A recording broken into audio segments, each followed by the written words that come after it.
Right, so hey everyone, and welcome back to another budget photography video.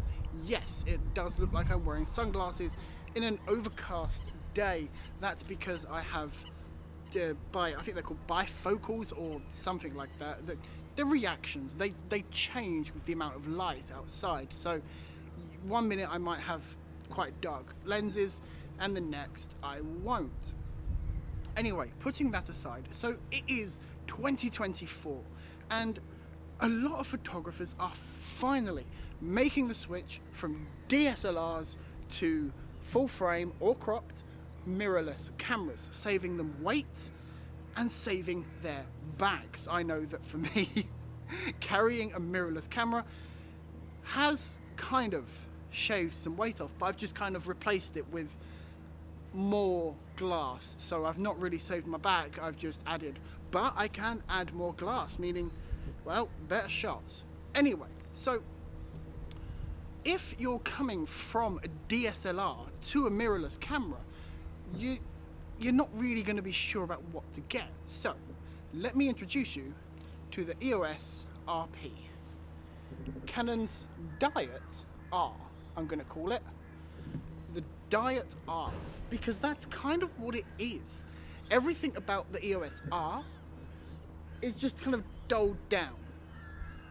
So you've got slightly worse 4K, you've got slightly worse battery life, but it's still a really good intermediary camera. And there are swans, geese, sorry, going nuts just out of frame.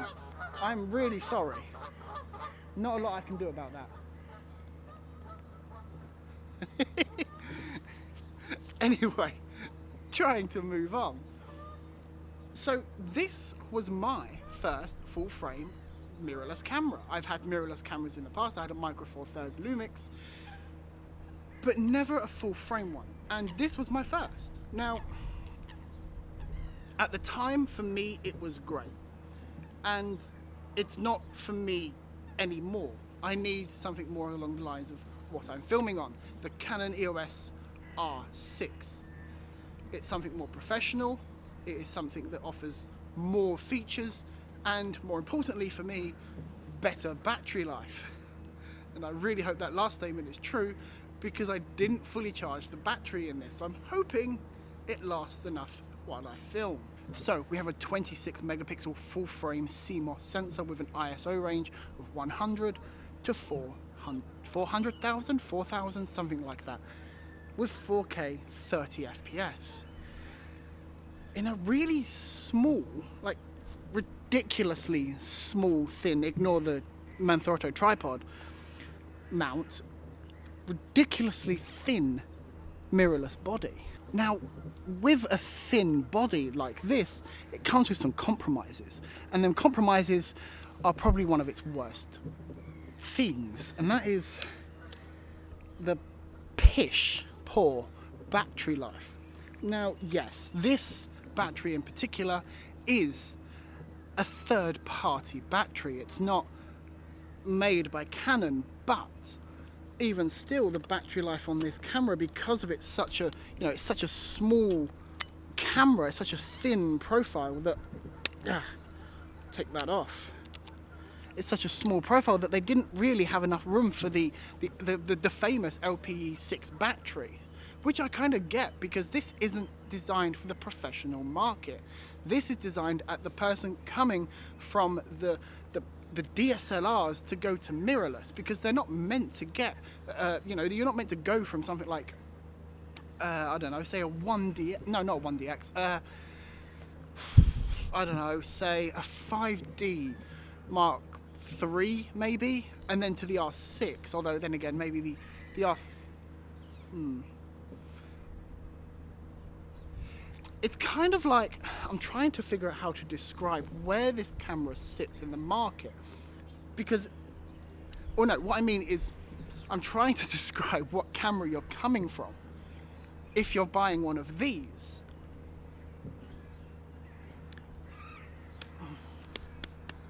It's really kind of hard, really, because it's really hard to describe where this camera sits in the market, especially now that Canon have released their crop censored entry-level mirrorless cameras. They've gone basically completely mirrorless now, and they don't sell DSLRs.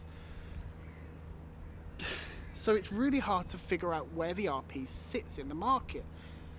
I really do think it's somewhere, if you're coming from a DSLR and you're going to mirrorless, this is what you want. And that's what I feel like it should be, but I'm not 100%. Anyway, getting on to the actual, rather than me just ranting about where it should be in the market, how about we actually discuss what it's like to use and what the specs are like. To put it simply, they're pretty good. For under £1,000, you're getting 4K at 30 FPS, which again is pretty good. You're also getting 26.2 megapixels, as I already said. You're getting that famous Canon colors on that sensor.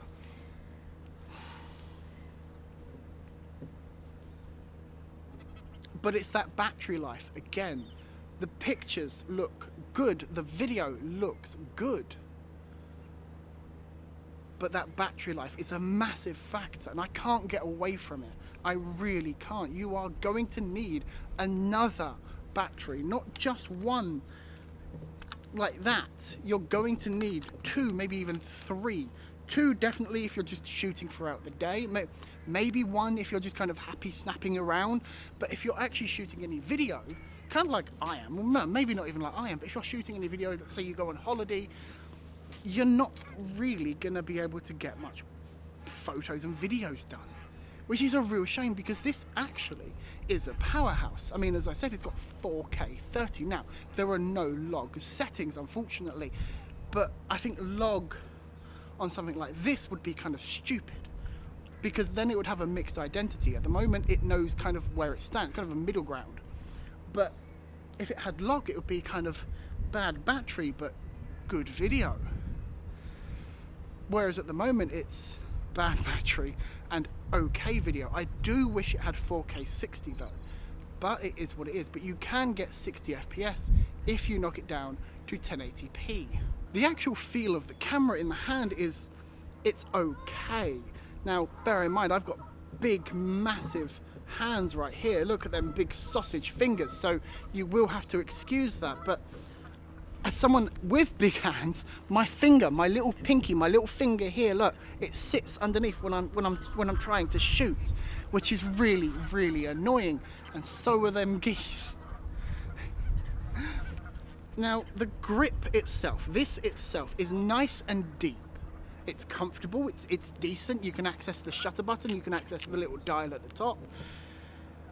But again, because I have big hands, it is too shallow, too narrow, sorry. Just look how, I mean, that is, what, the thickness, just bigger than my, yeah, it's about the same thickness as my thumb. Now, what I will say, however, is my partner has used this camera and she has smaller hands than I do and she fits it in perfectly. She loves it. It's incredibly comfortable for her because she has smaller hands, whereas I don't. So do take that into consideration if you are considering buying this camera. Now, you do get access to the new Canon RF mount, which is really, really cool because it opens up the possibilities of lots of brand new lenses, but you do then lose out on the massive variety of EF glass. Now, yes, you can buy an adapter for the camera and use EF glass, which is exactly what I'm doing right now. This lens that you're looking at this video through is a 17-40 EF f4L. And it's a beautiful lens. I've recently done a video on it. It's a great little lens.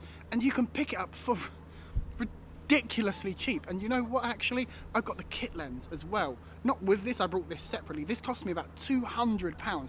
This is a bog standard 25 to 105 f4 to f7? f4, yeah, f4 to f7.1. This was £200 and it was more than that lens. An L lens. So if you are going to buy something like this, to be honest, I reckon you should probably just buy older EF glass. Now, yes, there are benefits to buying the newest and, you know, the latest and greatest RF glass. I think I may have just got that mixed up. Now yes, there is, you get my point. You can, do you mind? Now yes, as I said, you can buy no. Now yes, you can buy the, you know, there is, now yes, you can buy the latest and greatest RF glass, and there is definitely some positives. But if you are looking for good glass, kind of on a budget, then definitely buy EF glass. There is nothing wrong with it. 99% of the glass that I own is actually still EF, and I kind of refuse in a way personally to actually buy RF glass. I mean, I only bought this one because I wanted to test it out against the EF version.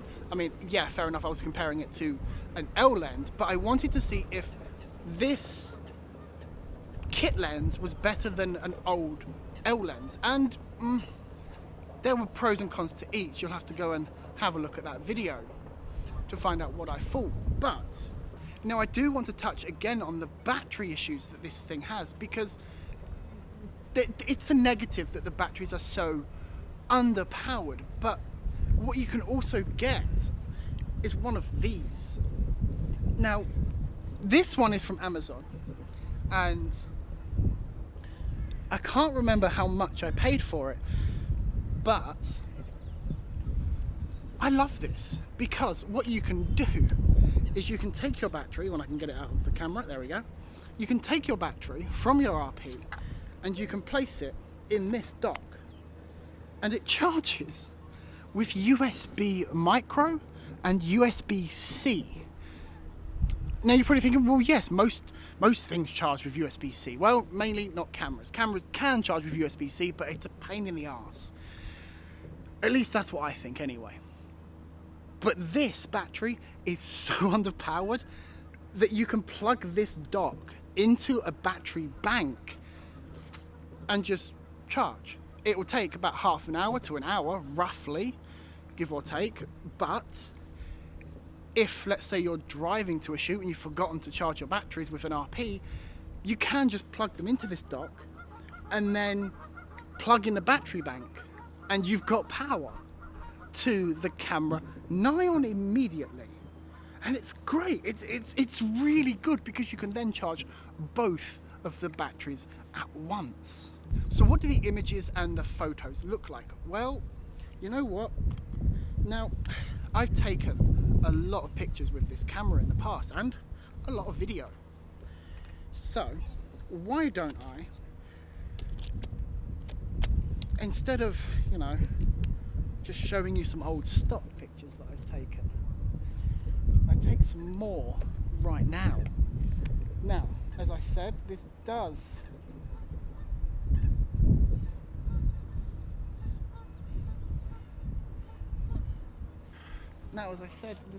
have Canon's famous Canon colours. And what you have to take into effect as well is the lens that I'm using is an RF 7.8 at 100mm when I zoom in, which I am definitely doing. And my settings are auto ISO, but I'm going to change that. Now, one thing that I don't like, and I'm going to be honest, is the touch screen. And I don't really like touch screens on cameras because, well, it just usually sucks. And I'm going to be honest, on all Canon cameras, the touch screen sucks. It just does.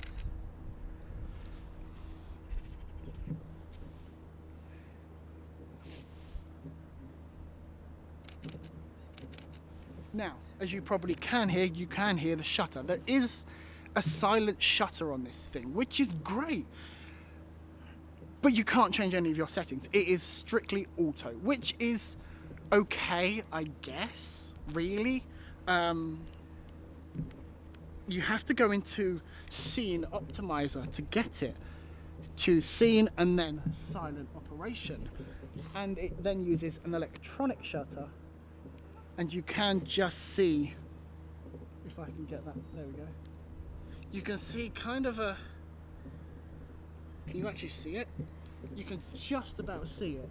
A white border as I push the shutter button. you can see that there is a white border going around the image. But as I said, you can't change any of the settings, which is really annoying because you've just lost manual control. Yeah, you can shoot silently, which is really nice, but can't change your settings, which is fine. If you want to shoot in auto, I'm not gonna shame anyone, because for the longest time we all shoot in auto, and that's fine. You shouldn't shame anyone that uses auto. So, what's the video like? Well, have a look for yourself. It's okay. This is 1080p at 60 FPS because, well, I'm shooting 60 FPS on my R6. You can definitely see the aperture change on this lens, so please do bear that in mind. Now this is 24 millimeters, meaning that you can vlog with it, and I have vlogged with it in the past, but you do have to kind of hold it all the way out, and then when you change to 4K, you get a crop. So you're probably shooting, I'd say about that, with a 1.6 times crop, which is what Canon has, which is not bad, but you're just kind of all up in the, yeah. Whereas with something like this, which is what I'm shooting with now, it's a lot better. Now, yes, if you are planning on using this for YouTube, you can. You really can get a decent lens. You can plug in a microphone on the side here with these little crappy little covers that I hate from Canon. You've got a mic input, you've got a headphone input, meaning that yes, you can control your audio. Great! No, seriously, like, that's really good. So, in summary, what do I think of the EOS RP? I think it's confused about who it is and who it's meant to be, but I also think it's a good camera for someone who's coming from a DSLR for their first mirrorless camera. Anyway guys, thanks for joining me in this video. Sorry for all the loudness and the havoc that this video actually was, and I'll see you in the next one.